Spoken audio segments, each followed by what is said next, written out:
I think one of the great travesties in the world is that people don't teach you how to manage cash flow. Now, they don't teach it in schools. Your parents generally don't teach it to you either. It's only if you've really been around business people that you start to understand it. Even accountants really struggle to explain what goes on with cash flow. And I think one of the big killers, if you talk with anyone in business and ask them, what's your pain point right now? It's usually, oh no, I've got to pay the tax.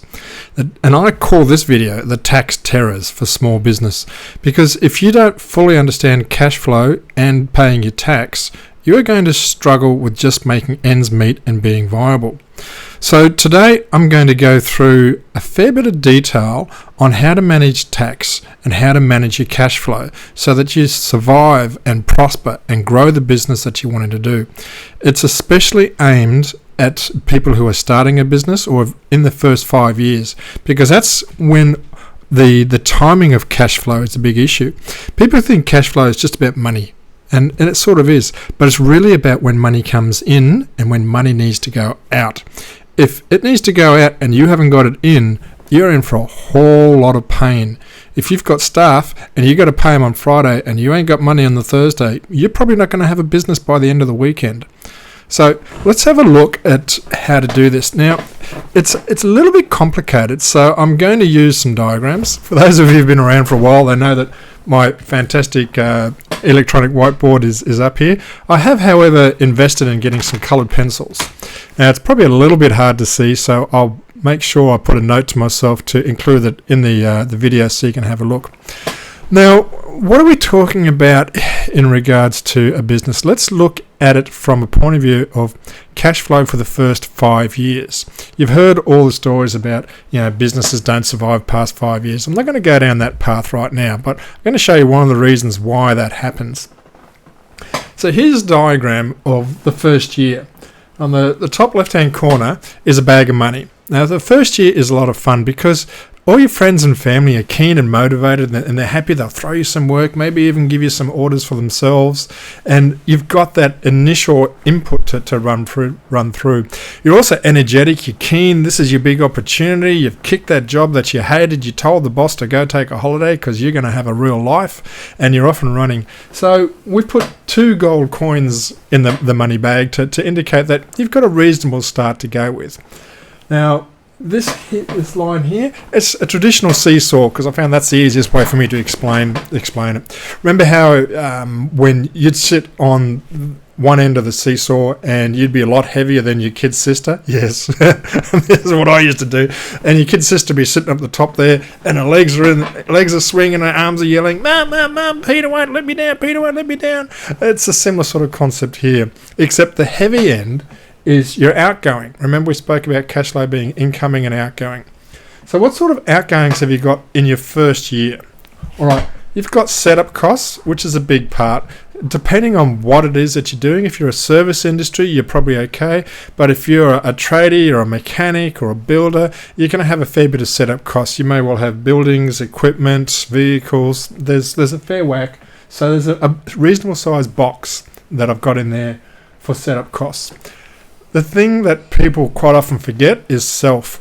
While you're out there busy making money, your wife may be at home trying to have to pay the mortgage, get the kids fed, get the school tuitions done, pay the registration. So there needs to be acknowledgement that you need to have money coming out of the business to pay for yourself.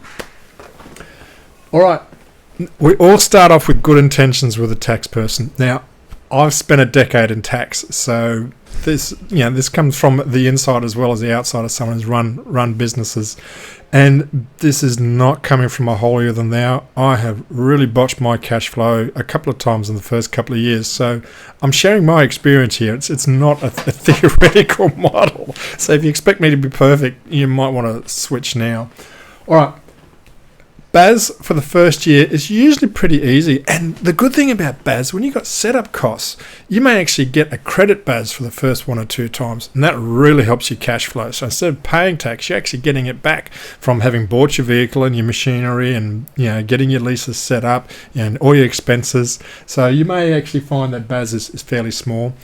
And if your accountant's been good, and you've been listening to them, they're telling you that you need to put aside some money for your own income tax. Now, if you're a sole trader or you're a partner, you will have drawings and you'll be charged against the profit of the business. So this is where I got caught out. I took out minimum drawings, like say 10 grand, and I thought, all right, so I need to put aside personal tax for 10 grand. Nah, wasn't explained properly to me, and either that or I was asleep at the day when they gave me this lecture. What happens if the business made $100,000? You actually get taxed on the money in the business, even though you haven't taken it out.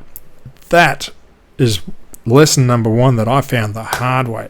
So make sure you've got enough money set aside from the profit. So if you each month when you do your P&L, if you've made 10 grand profit, make sure you put some money aside for your PAYG, and I'll explain why pretty soon.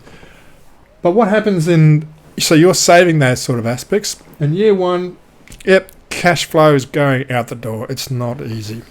All right, so what about year two? Here we go. Pressure's on. Can I draw and talk at the same time? You reckon men can't do two things at once? You're probably right.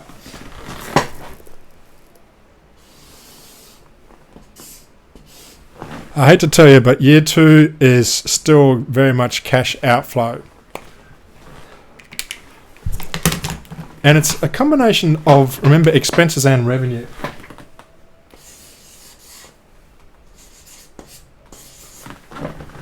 The first thing you'll notice, quite often in your second year, is your revenue will be harder to get, if not less. Why is that? Well, you've done that initial inertia movement or that initial momentum from all your friends and family, and that enthusiasm that you had, those early sales have come through. The second year, that's the hard slog. You've really got to keep going day by day, hour by hour, looking for customers, looking for business, getting it in through the door. And quite often you will find that you will have less money in year two than you will in year one. It is gut-wrenching, soul-destroying. That is the hardest year in business, I reckon, year two. You need to make sure that as a person you're ready for that emotionally, and that you've got plans in place to continually be able to get more customers in that second year. So in cash flow, it's about cash coming in and cash going out. Second year, you may find that the cash coming in is actually less than you expected, or even less than year one. Okay, how about the expenses side? All right, well, you don't have setup costs, but you've got operating costs. So the good news is you're probably going to spend less in the second year.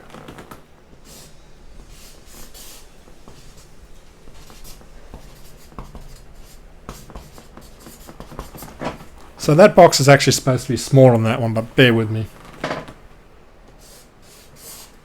What about yourself? Well, the problem with the second year, if you've got a situation where you're making less money, you're probably going to have to find it somewhere else. So you've gotten to the stage where that first year, if you and your family have done it a bit hard, you've got the new business, you've put off a lot of things, maybe maintenance on the vehicles, holidays, taking the family out, that sort of type aspect. The pressure to go to a normal life in that second year is very, very strong. So you probably find yourself is going to put some more in. Plus, you're probably going to find that you got some debt coming in. You're using your credit cards to make do on those days when you haven't got enough money coming in through the business. So what does tax look like? Well, remember in the first year we were paying BAS, so you'll still pay BAS.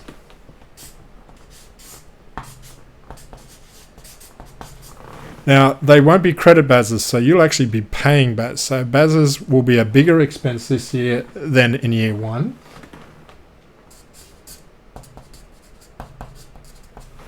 And because cash is tight, you probably find that you're not putting aside as much for future income tax as you did the first year.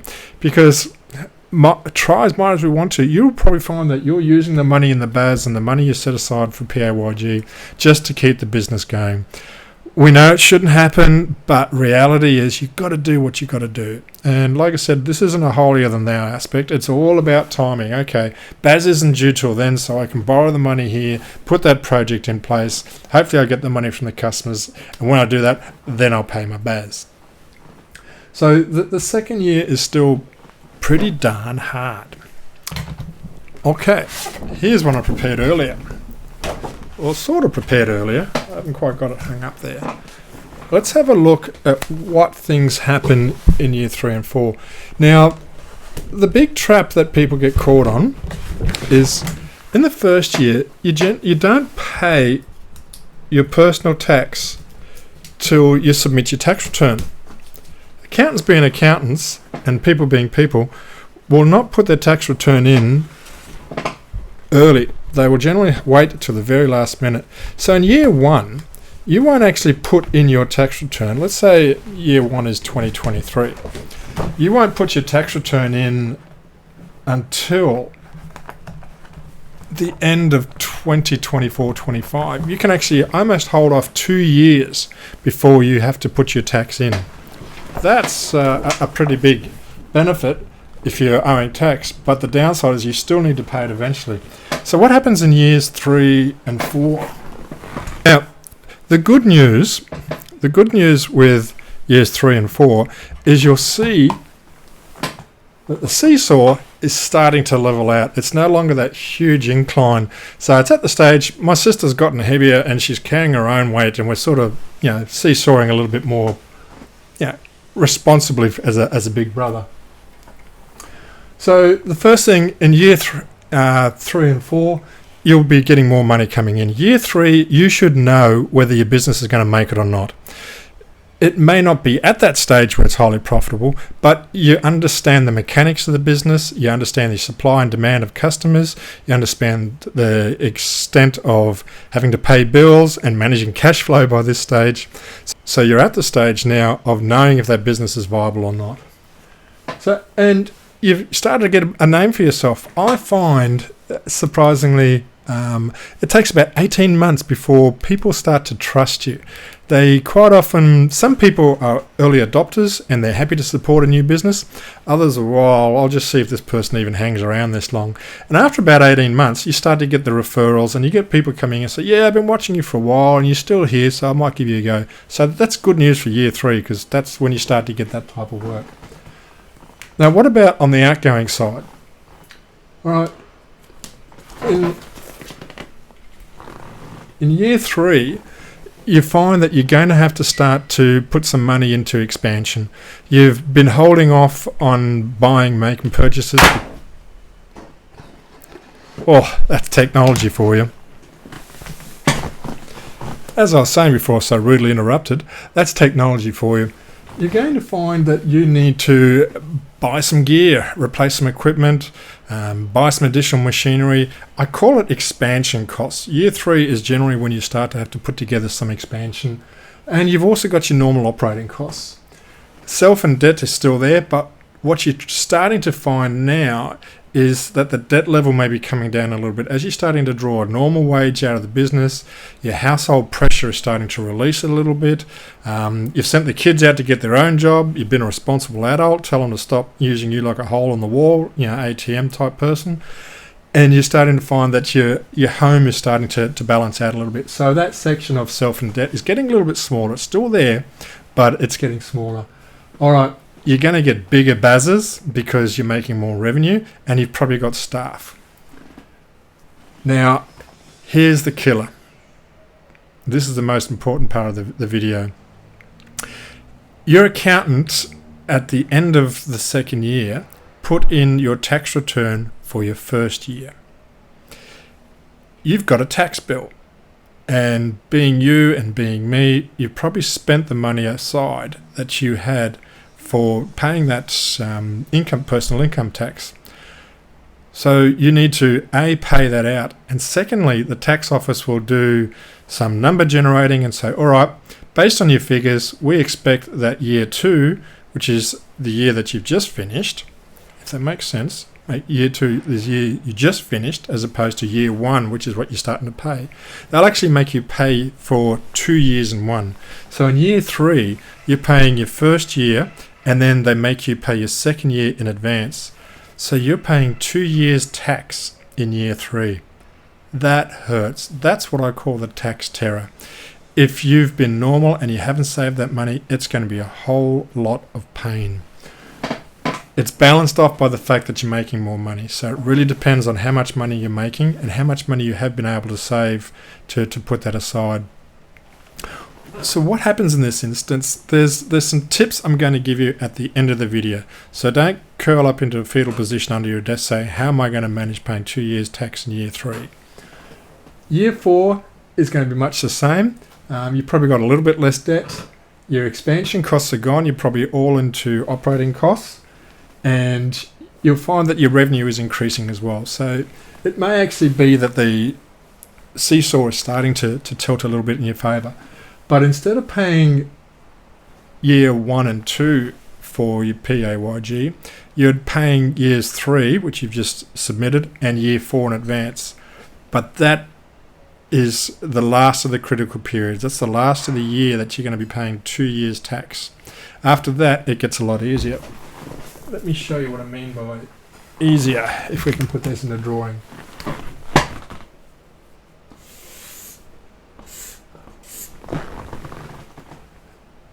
So remember I said the seesaw is changing a little bit?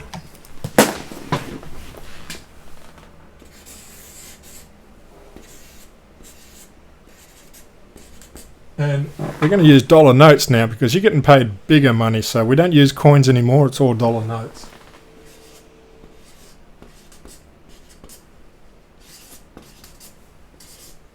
And a couple of coins which you can throw away because you're making plenty of dough in this 5th year. So this is now year 5 we're looking at. So what does the business look like? All right, operating costs are normal.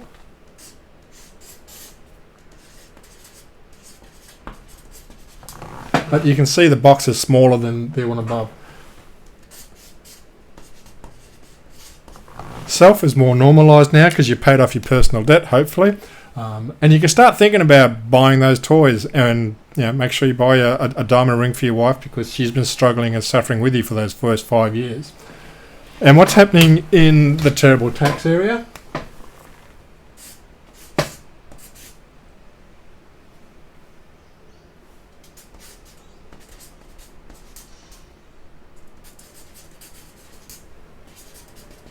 Lots of writing.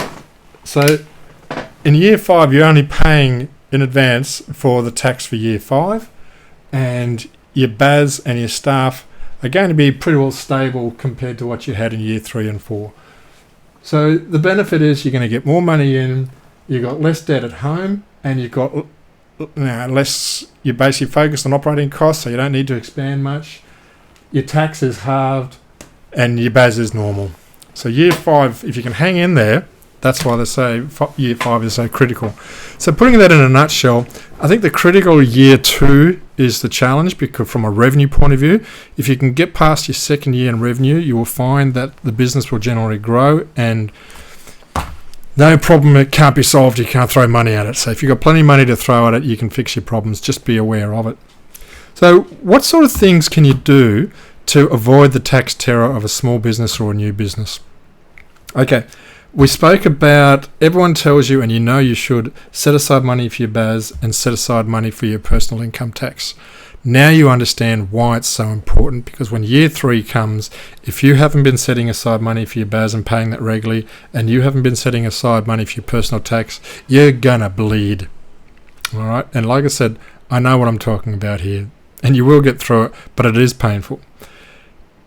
Also have a look when you start, try and have 6 to 12 months worth of wages. If you can pay your household bills for your first year, then you will find that takes a lot of pressure off the business. The business will survive, but if you've got to keep sucking money out of it to pay your mortgage and suck money out of it to pay for the kids' tuition and suck money out of it to pay for your just groceries and rates and insurance and everything else that comes out, it makes it hard on the business. Try and give the business as much of a protective barrier as possible. Let it grow, let it develop, let it do itself. If you do that, then it's just like a farm. When the crop's ready to be harvested, it'll take care of your home as well. Look, payment plans are an option. I'm not a big fan of them, but it's better than debt. And the tax office realizes that most people are normal and they're not going to have the money ready for tax, be it a BAS or for your personal tax when you need to. Your accountant, they just go online. They don't even have to talk to anyone in the tax office. It's, yes, I'll pay this much deposit and pay this much for the next 10 months or whatever it is. Payment plans, there's no loss of dignity in there. Yep, you don't want to do it. But like I said, you do what you got to do, and your first 2 years are generally everything you can do to keep that business going. So a payment plan may be something that you want to have a look at. And even the interest is pretty reasonable. Not like a credit card at 20 or 30%. It's usually about the 6% or whatever the smaller market rate is. And my final tip, and one that I've only recently learned, pity I didn't learn this 10, 20 years ago, is if you're good at saving and you got your BAS and your PAYG, try and save 10% of every dollar that you make. And put it aside in a special account, not even in your business account. Put it in a personal account somewhere with some other bank so you don't see it, you don't touch it. And you use that money when it gets to a decent level for investments or for cash flow improvements. Now, what do I mean by that? Okay, as an example, in the last year, I set aside 10% of all the income that I had, and 10%. I actually save 10%. That goes to my church, but I also have another 10%, and that actually goes to building infrastructure or creating more revenue. And that's what I used to produce my book. Now here we are in year 4 or 5, and that book now is going to start producing income for me. And that is, one of the reasons why you're getting more money in the final years, because you've got more income sources coming in. So that is my super secret tip. Make sure you hold 10%, put it in an account somewhere else, and use that to grow your business. All right, scary tax terrors. It's difficult, it's challenging. I'm not going to be out here telling you what you should do. Try and save it up if you can. Hold that 10% if you can. Work with your accountant, work with the tax department. Years 3 and 4 are painful, but hang in there. You can do it. Your income will grow. You just got to manage that cash flow. It's all about when it comes in and when it goes out. The trap is watch out for year 3 when you get hit with 2 years worth of tax.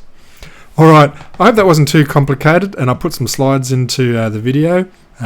Drop me your thoughts. What have you learnt over a period as running your own businesses? Take care and God bless. This is Peter from Bundaberg Commercial.